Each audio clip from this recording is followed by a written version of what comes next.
Hello viewers, আসসালামু আলাইকুম। কেমন আছেন সবাই? আশা করি ভালো আছেন। আমি আজ আপনাদের সাথে শেয়ার করব মাছ ভাজি। তো এই মাছ ভাজিটা আমরা সবাই রান্না করি, তবে এভাবে একটু রান্না করে দেখবেন, আশা করি ভালো লাগবে। তো প্রথমে আমি এখানে 3 পিস কাতলা মাছ পরিষ্কার করে ধুয়ে নিয়েছি। তারপর এগুলো আমি একটা বাটিতে নিয়ে নিব। এবার এই কাতলা মাছগুলো আমি কাঁটা চামচের সাহায্যে এভাবে একটু ছিদ্র করে নিব। তা কাঁটা চামচ দিয়ে এভাবে করে নিলে মাছের ভিতরে কিন্তু মশলাটা ভালোভাবে ঢোকে এবং খেতে ভালো লাগে।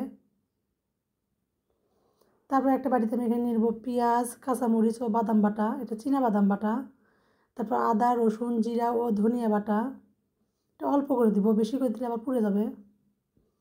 তারপর দেব লবণ, হলুদ ও মরিচের গুঁড়া।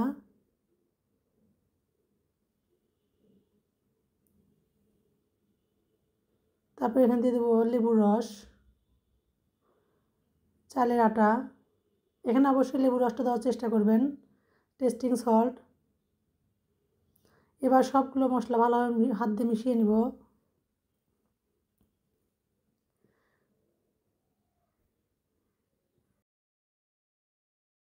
এরপর এখানে দিয়ে দেবো সয়াবিন তেল। আপনারা চাইলে এখানে সরিষার তেল দিতে পারেন, আমার সরিষার তেল ছিল না, তাই আমি এখানে সয়াবিন তেলে দিচ্ছি। এবার মশলাগুলো আমার মাখা হয়ে গেছে। এবার মাছের সঙ্গে এই মশলাগুলো ভালোভাবে হাত দিয়ে মেখে নিব।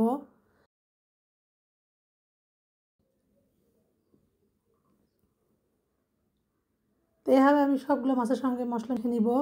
তো মেখে 10 মিনিট ঢেকে রেখে দেব। 10 মিনিট পর আমি একটা ফ্রাই প্যানে সয়াবিন তেল দিয়ে মশলাগুলো আবারও মেখে ফ্রাই প্যানে দিয়ে দিব।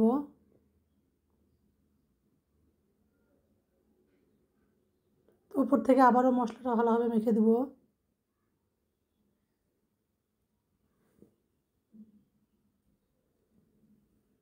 এবার চুলার আঁচটা আমি মাঝারি আঁচে রেখে মাছগুলো ভেজে নিব। আমরা যেভাবে মাছ ভাজি খাই, এর থেকে এই মাছ ভাজিটা একবার আপনারা রান্না করে দেখবেন, আশা করি ভালো লাগবে। এই মাছ ভাজিটা খেতে খুবই মজা লাগে।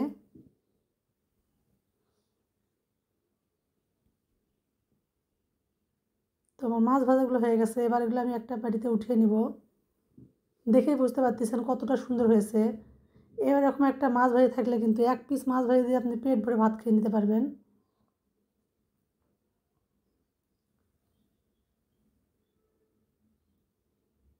তো এবার আমি মাছ ভাজাগুলো উঠিয়ে নিব।